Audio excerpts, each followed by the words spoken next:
नमस्कार दोस्तों, एक बार फिर से आप सभी का स्वागत है ज्ञान में सुशील में। तो आज 13 नवंबर एमपी टेट प्रथम पाली का पेपर सफलतापूर्वक संपन्न हो चुका है। तो आइए देखते हैं उसमें किस प्रकार से प्रश्न पूछे गए हैं।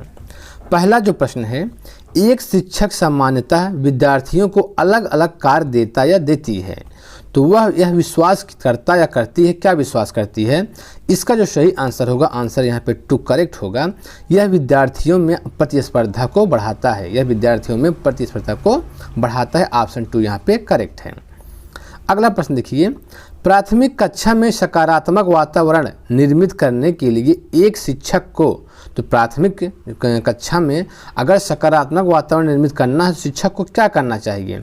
इसका जो सही ऑप्शन होगा, ऑप्शन यहाँ पे 4 होगा। विभेद नहीं करना चाहिए और प्रत्येक बच्चे के लिए समान लक्ष्य सुनिश्चित करने चाहिए। ऑप्शन यही 4 करेक्ट है।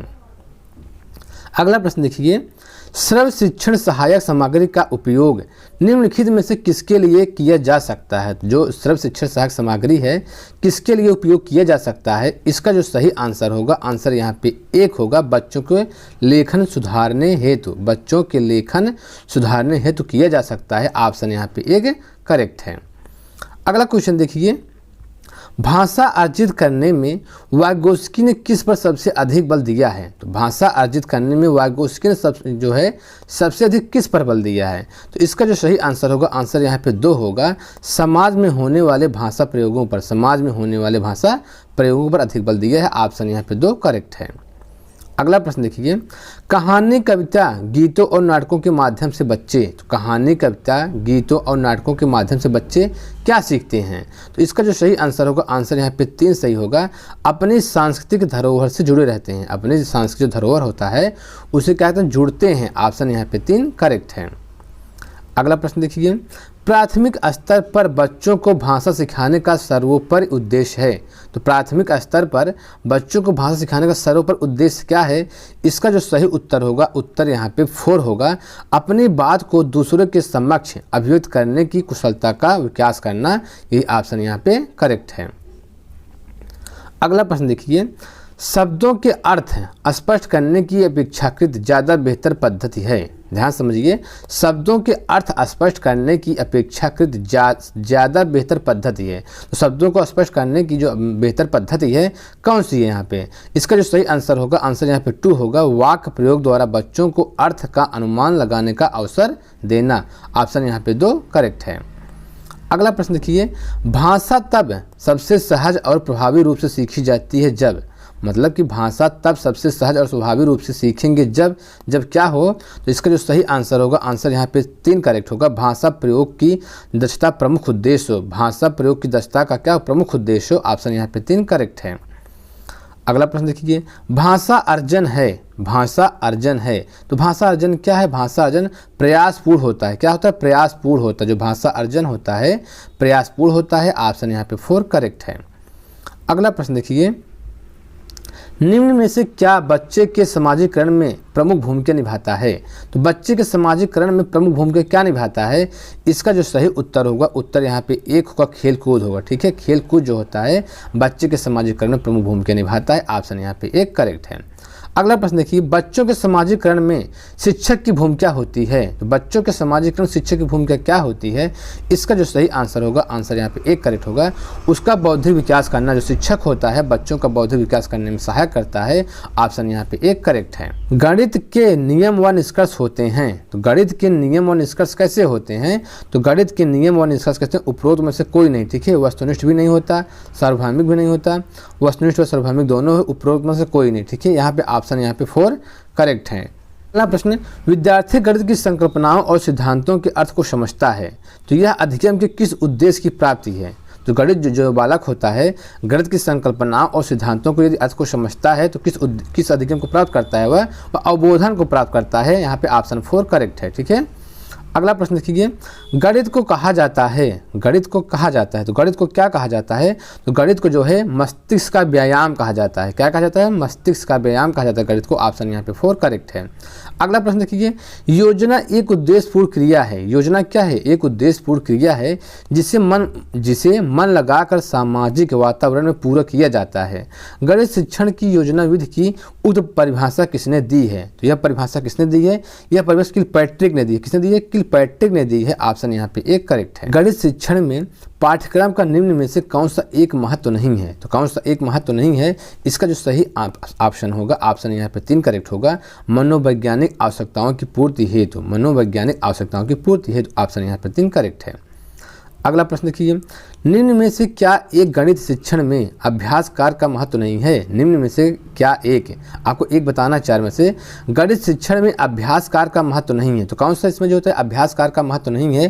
तो यहाँ पे कौन सा है? ऑप्शन यहाँ पे 4 है, व्यवसायिक कुशलता प्राप्त करने हेतु। ठीक है, व्यवसायिक कुशलता प्राप्त करने हेतु यही जो है ऑप्शन जो है गणित शिक्षण में अभ्यास कार्य का महत्व नहीं है। ऑप्शन यहाँ पे 4 करेक्ट है। ठीक है, अगला प्रश्न देखिए, संतुलित भोजन में कई प्रकार के पोषक तत्वों के साथ, संतुलित भोजन में कई प्रकार के पोषक तत्वों के साथ आहारी रेशे तथा जल की आवश्यकता क्यों होती है? तो क्यों होती है? इसका जो सही आंसर होगा, आंसर यहाँ पे 3 होगा, बिना पचे भोजन को बाहर निकालने में हमारे शरीर की सहायता करता है। बिना पचे भोजन को बाहर निकालने में हमारे शरीर की सहायता करता है। ऑप्शन यहाँ पे 3 करेक्ट है। ठीक है, और देखिए जो अगला प्रश्न है, गर्मी के मौसम की अपेक्षा सर्दी के मौसम में हम अधिक मात्रा में भोजन ग्रहण करते हैं, क्यों? गर्मी के मौसम की अपेक्षा सर्दी की मौसम में हम अधिक भोजन ग्रहण करते हैं, आखिर क्यों करते हैं? इसका जो सही आंसर होगा, आंसर यहाँ पे 3 करेक्ट होगा, गर्मी की अपेक्षा सर्दियों में हमें अधिक ऊर्जा की आवश्यकता होती है। ऑप्शन यहाँ पे 3 करेक्ट है। अगला प्रश्न देखिए, अरक्तता किसकी कमी से होती है? अरक्तता किसकी कमी से होती है? तो अरक्तता जो है आयरन की कमी से होती है। अरक्तता जो है आयरन की कमी से होती है। ऑप्शन यहाँ पे 1 करेक्ट है। अगला प्रश्न, भारत में वनस्पति एवं जंतुओं की सर्वाधिक विविधता कहाँ पाई जाती है? तो भारत में वनस्पति एवं जंतुओं की जो सर्वाधिक विविधता होती है कहाँ पाई जाती है?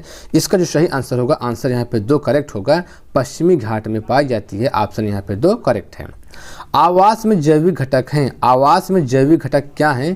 तो यहाँ पे जो किस का आंसर होगा, आवास में जैविक घटक क्या हैं? इसका जो सही आंसर होगा 4 होगा, समस्त जीव। ठीक है, समस्त जो जीव होते हैं आवास के जैविक घटक होते हैं। ऑप्शन यहाँ पे 4 करेक्ट है। अगला प्रश्न, शिक्षण से अधिगम पर बल देने वाला परिवर्तन हो सकता है? तो शिक्षण से अधिगम पर बल देने वाला परिवर्तन हो सकता है, किससे हो सकता है? तो यहाँ पे जो करेक्ट आंसर होगा, यहाँ पे 2 होगा, बाल केंद्रित शिक्षा पद्धति अपनाकर। ऑप्शन यहाँ पे 2 करेक्ट है। ठीक है, अगला प्रश्न देखिए, निम्नलिखित में से कौन सी प्रगतिशील शिक्षा की विशेषता है? निम्नलिखित में से कौन सी प्रगतिशील शिक्षा की विशेषता है? तो प्रगतिशील शिक्षा की विशेषता क्या है? इसका जो सही ऑप्शन होगा, ऑप्शन यहाँ पे 1 करेक्ट होगा, समय सारणी और बैठने की व्यवस्था में लचीलापन। समय सारणी और बैठने की व्यवस्था में क्या है? लचीलापन होना चाहिए, यही प्रगतिशील शिक्षा की विशेषता है। ऑप्शन यहाँ पे 1 करेक्ट है। ठीक है, अगला प्रश्न देखिए, एक बाल केंद्रित कक्षा में बच्चे समानता सीखते हैं। तो एक बाल केंद्रित कक्षा में बच्चे समानता सीखते हैं, तो कैसे सीखते हैं? इसका जो सही उत्तर होगा, उत्तर यहाँ पे 1 करेक्ट होगा, वैयक्तिक और सामूहिक दोनों रूप से। वैयक्तिक और सामूहिक दोनों रूप से जो है बालक सीखते हैं। ऑप्शन यहाँ पे 1 करेक्ट है। अगला प्रश्न देखिए, अधिकांश व्यक्तियों की बुद्धि और औसत होती है। अधिकांश व्यक्तियों की बुद्धि औसत होती है, बहुत कम लोग प्रतिभा संपन्न होते हैं और बहुत कम व्यक्ति मंद बुद्धि के होते हैं। यह कथन के प्रतिस्थापित सिद्धांत पर आधारित है। तो यह कथन जो है किस पर आधारित है? तो यह कथन जो है बुद्धि के वितरण से पर आधारित है। यह जो कथन है बुद्धि के वितरण पर आधारित है। ऑप्शन यहाँ पे 2 करेक्ट है। निम्न में से कौन सा बुद्धिमान बच्चे का लक्षण नहीं है? 4 ऑप्शन में बताना है कौन सा बुद्धिमान बच्चे का लक्षण नहीं है। तो ऑप्शन यहाँ पे 1 करेक्ट है, वह जो लंबे निबंधों को बहुत जल्दी रटने की क्षमता रखता है, यह जो है बुद्धिमान बच्चों का लक्षण नहीं है। और ये सब देखो, वह जो प्रभावपूर्ण उचित तरीके से संप्रेषण करने की क्षमता रखता है, ये तो बुद्धिमान बच्चे का लक्षण है। वह जो अमूर्त रूप से सोचता है, ये भी बुद्धिमान बच्चे का लक्षण है। वह जो नए परिवेश के स्वयं समायोजित कर सकता है, ये भी बुद्धिमान बच्चों का लक्षण है। लेकिन जो ऑप्शन 1 है, वह जो लंबे निबंधों को बहुत जल्दी से रटने की क्षमता रखता है, तो ऐसा जो है बुद्धिमान बच्चों का ये लक्षण नहीं है। ऑप्शन यहाँ पे 1 करेक्ट है। ठीक है। अगला प्रश्न देखिए, निम्नलिखित में से कौन बुद्ध की परिभाषा नहीं है? निम्नलिखित में कौन बुद्ध की परिभाषा नहीं है? तो आपको बताना कौन से बुद्ध की परिभाषा नहीं है। इसका जो सही आंसर होगा, आंसर यहाँ पे 4 होगा, राजनीतिक, आर्थिक एवं सामाजिक शक्ति प्राप्त करने के लिए उपयुक्त उक्त बुद्ध, यही जो है बुद्ध की परिभाषा नहीं है। ऑप्शन यहाँ पे 4 करेक्ट है। अगला प्रश्न देखिए, किसी बच्चे के चिंतन में आयु के बढ़ने के साथ साथ उसकी प्रधानता बढ़ती है। तो किसी बच्चे के चिंतन में अगर उसकी आयु बढ़ रही है तो उसके साथ क्या क्या बढ़ती है? उसका जो सही आंसर होगा, आंसर यहाँ पे फर्स्ट होगा, तर्क की। क्या बढ़ती है? तर्क की प्रधानता बढ़ती है। अगर आयु आपकी बढ़ रही है तो आपके साथ आपके मस्तिष्क की तर्क की प्रधानता बढ़ती है। ऑप्शन यहाँ पे 1 करेक्ट है। अगला प्रश्न, किसी बच्चे में चिंतन का प्रमुख कारण क्या है? तो किसी बच्चे में चिंतन का जो प्रमुख कारण है, देखिए समस्या का समाधान पहला है, दूसरा निर्णय लेने की भावना है, तीसरा वातावरण के प्रति चैतन्य समायोजन करने हेतु। इसका जो सही आंसर होगा, आंसर यहाँ पे 4 होगा, ये सभी है। ठीक है, तो किसी बच्चे में जो चिंतन का प्रमुख कारण होता है, समस्या का समाधान भी करना होता है, निर्णय लेने की भावना भी होती है, और वातावरण के प्रति चैतन्य समायोजन करने हेतु। ठीक है, तो ऑप्शन यहाँ पे 4 करेक्ट है। अगला प्रश्न, यदि आपकी कक्षा में एक छात्र दोषयुक्त है तो आप किसी समान छात्र की तुलना में उसमें क्या पाएंगे? मतलब कि अगर कोई छात्र दोषयुक्त है तो दूसरे छात्र की तुलना में आप उसमें क्या पाएंगे? तो इसका जो सही उत्तर होगा, उत्तर 1 होगा, उस छात्र का अपने स्वर यंत्रों पर नियंत्रण नहीं है, यही सबसे उसका अलग है, उससे दूसरे छात्र से उस छात्र में यही अलग है। ऑप्शन यहाँ पे 1 करेक्ट है। ठीक है। अगला प्रश्न देखिए, प्राथमिक स्तर पर कौन सा भाषा शिक्षण का उद्देश्य नहीं है? प्राथमिक स्तर पर कौन सा भाषा शिक्षण का उद्देश्य नहीं है? इसका जो सही आंसर होगा, आंसर यहाँ पे 3 होगा, वर्णमाला को क्रम से कंठस्थ करना। वर्णमाला को क्रम से कंठस्थ करना, यही प्राथमिक स्तर पर भाषा शिक्षण का उद्देश्य नहीं है। ऑप्शन यहाँ पे 3 करेक्ट है। ठीक है। अगला प्रश्न देखिए, एक समावेशी कक्षा में कौन सा कथन भाषा शिक्षण के सिद्धांतों के प्रतिकूल है? एक समावेशी कक्षा में कौन सा कथन ऐसा है जो भाषा शिक्षण के सिद्धांतों के प्रतिकूल है? तो कौन सा है यहाँ पे ऑप्शन 1 करेक्ट है, व्याकरण के नियम सिखाने से बच्चों का भाषा विकास शीघ्रता से होता है। व्याकरण के नियम सिखाने से बच्चों का जो भाषा विकास शीघ्रता से होता है, यही क्या है? यही जो है भाषा शिक्षण के सिद्धांतों के प्रतिकूल है। ऑप्शन 1 करेक्ट है। ठीक है। अगला प्रश्न देखिए, प्राथमिक स्तर पर बच्चों की भाषा शिक्षा के संदर्भ में, प्राथमिक स्तर पर बच्चों की भाषा शिक्षा के संदर्भ में निम्नलिखित कौन सा कथन असत्य है? तो कौन सा कथन असत्य है, आपको इसको पहचानना है। तो यहाँ पे चौथा कथन असत्य है, बच्चों की भाषा संकल्पनाओं और विद्यालय में प्रचलित भाषा परिवेश में विरोधाभास ही भाषा सीखने में सहायक होता है। यही क्या है? यही कथन जो असत्य है। ऑप्शन 4 करेक्ट है। अगला प्रश्न देखिए, प्राथमिक स्तर पर भाषा शिक्षण का उद्देश्य यह है कि, प्राथमिक स्तर पर भाषा शिक्षण का उद्देश्य यह है कि क्या उद्देश्य है? इसका जो सही आंसर है, आंसर यहाँ पे 3 करेक्ट है, बच्चे विभिन्न परिस्थितियों में भाषा का प्रभावी प्रयोग कर सकें। बच्चे जो हैं विभिन्न परिस्थितियों में भाषा का प्रभावी प्रयोग कर सकें। ऑप्शन यहाँ पे 3 करेक्ट है। अगला प्रश्न देखिए, वाइगोत्स्की के विचारों पर आधारित कक्षा में पर सबसे अधिक बल दिया जाता है। तो वाइगोत्स्की के विचारों पर आधारित कक्षा में सबसे अधिक बल किस पर बल दिया जाता है? इसका जो सही आंसर होगा, पारस्परिक अंतःक्रिया पर बल दिया जाता है। ऑप्शन 4 यहाँ पे करेक्ट है। बच्चे की मौखिक भाषा का सतत आकलन करने का सबसे बेहतर तरीका है। बच्चों की जो मौखिक भाषा का सतत आकलन करने का सबसे बेहतर तरीका कौन सा है? तो यहाँ पे 3 है, विभिन्न संदर्भों में बातचीत। विभिन्न संदर्भों में बातचीत। ऑप्शन यहाँ पे 3 करेक्ट है। अगला प्रश्न देखिए, गणित की भाषा में निम्न में से किसको सम्मिलित नहीं किया जाता है? गणित की भाषा में निम्न में से किसको सम्मिलित नहीं किया जाता है? तो इसका जो सही उत्तर होगा, उत्तर यहाँ पे होगा इनमें से कोई नहीं। तो इनमें से किसी को नहीं शामिल किया जाता है। ऑप्शन यहाँ पे 4 करेक्ट है। अगला प्रश्न, निम्न में से कौन से विकल्प में गणित की भाषा की झलक है? निम्न में से कौन से विकल्प में गणित की भाषा की झलक है? तो इसका जो सही उत्तर होगा, उत्तर यहाँ पे 3 होगा, यात्रा के दौरान मीरा ने 10 किलोमीटर की दूरी पैदल तय की। इसमें क्या है? इसमें जो है गणित भाषा की झलक है। ऑप्शन यहाँ पे 3 करेक्ट है। गणित में प्रश्नों को हल करते समय आंकड़ों की शुद्धता बनाए रखने के लिए हल को लिखा जाता है। तो किस प्रकार लिखते हैं? विशेष विधि के अनुसार विभिन्न चरणों में लिखते हैं। ठीक है, विशेष विधि के अनुसार विभिन्न चरणों में लिखते हैं। ऑप्शन यहाँ पे 2 करेक्ट है। अगला प्रश्न देखिए, सामुदायिक गणित अंतर्निहित होता है। तो सामुदायिक जो गणित होता है अंतर्निहित होता है, इसका जो सही आंसर होगा, आंसर यहाँ पे 2 अंकगणित में। ठीक है, सामुदायिक गणित अंतर्निहित होता है, अंकगणित में होता है। ऑप्शन यहाँ पे 2 करेक्ट है। विद्यालय पाठ्यक्रम में गणित का महत्व होता है। विद्यालय पाठ्यक्रम में गणित का महत्व क्या होता है, इसका जो सही आंसर होगा, आंसर यहाँ पे 4 करेक्ट होगा। बच्चों को सामाजिक गतिविधियों में सक्रिय भूमिका निभाने के लिए सक्षम बनाना, बच्चे में नैतिक मूल्यों का विकास करना, बच्चों में बौद्धिक स्तर का विकास करना। ऑप्शन यहाँ पे 4 करेक्ट है, उपरोक्त सभी है। ठीक है, अगला प्रश्न देखिए, गणित शिक्षण का महत्व है। तो गणित शिक्षण का महत्व क्या है, तो गणित शिक्षण का महत्व क्या है, ये सभी है, विज्ञान में भी है, समुदाय में भी है, सिद्धांत व तर्क में भी है, ये सभी। ऑप्शन यहाँ पे 4 करेक्ट है। आदर्श शिक्षा वह है जो बालक को के लिए योग्य नागरिक बनाने में सहायता करती है। तो आदर्श शिक्षा वह है जो बालक को योग्य नागरिक बनने में सहायता करती है। तो इसका जो सही आंसर होगा, आंसर समाज है। ठीक है, तो आदर्श शिक्षा वह जो बालक को समाज के लिए नागरिक बनाने में सहायता प्रदान करती है। ऑप्शन यहाँ पे 2 करेक्ट है।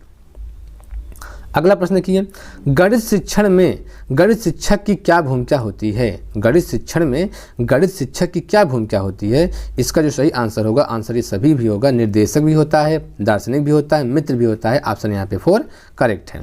अगला प्रश्न, गणित शिक्षण में बच्चों की रुचि का विषय के प्रति अभाव एक प्रमुख समस्या है।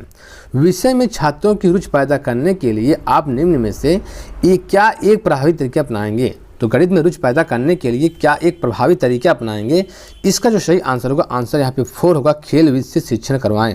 क्या करवाएं, खेल विधि से शिक्षण करवाएं। ऑप्शन यहाँ पे 4 करेक्ट है। ठीक है, अगला प्रश्न देखिए, गणित शिक्षण की समस्याओं को दूर करने के लिए निम्न में से क्या आवश्यक है। तो गणित शिक्षण की समस्याओं को दूर करने के लिए क्या आवश्यक है, इसका जो सही आंसर होगा, आंसर यहाँ पे फर्स्ट होगा, शिक्षक का व्यवहार उचित हो। शिक्षक का व्यवहार कैसा होना चाहिए, उचित होना चाहिए। ऑप्शन यहाँ पे 1 करेक्ट है। ठीक है, अगला प्रश्न देखिए, निम्न में से क्या वर्तमान में गणित शिक्षण की एक प्रमुख समस्या है। निम्न में से क्या वर्तमान में गणित शिक्षण की एक प्रमुख समस्या है। तो क्या है समस्या, इसका जो सही उत्तर होगा, उत्तर यहाँ पे 1 होगा। गणित शिक्षक की शिक्षण विधियाँ, गणित शिक्षक की शिक्षण विधियाँ कैसी है, यही एक प्रमुख समस्या है। ऑप्शन यहाँ पे 1 करेक्ट है। अगला प्रश्न देखिए, गाँव के स्वावलंबन के लिए चरखे को अधिक प्रचारित किया गया है, ये मुख्यतः किस काम के लिए प्रयुक्त होता है। तो गांव के जो स्वावलंबन के लिए जो चरखे अधिक प्रचलित है, तो इसका जो है मुख्यतः किस काम के लिए प्रयुक्त होता है, इसका जो सही उत्तर होगा, कपास कताई के, कपास की कताई में। ऑप्शन यहाँ पे 2 करेक्ट है। सीएनजी का ईंधन के रूप में, सीएनजी का ईंधन के रूप में किसमें इस्तेमाल होता है।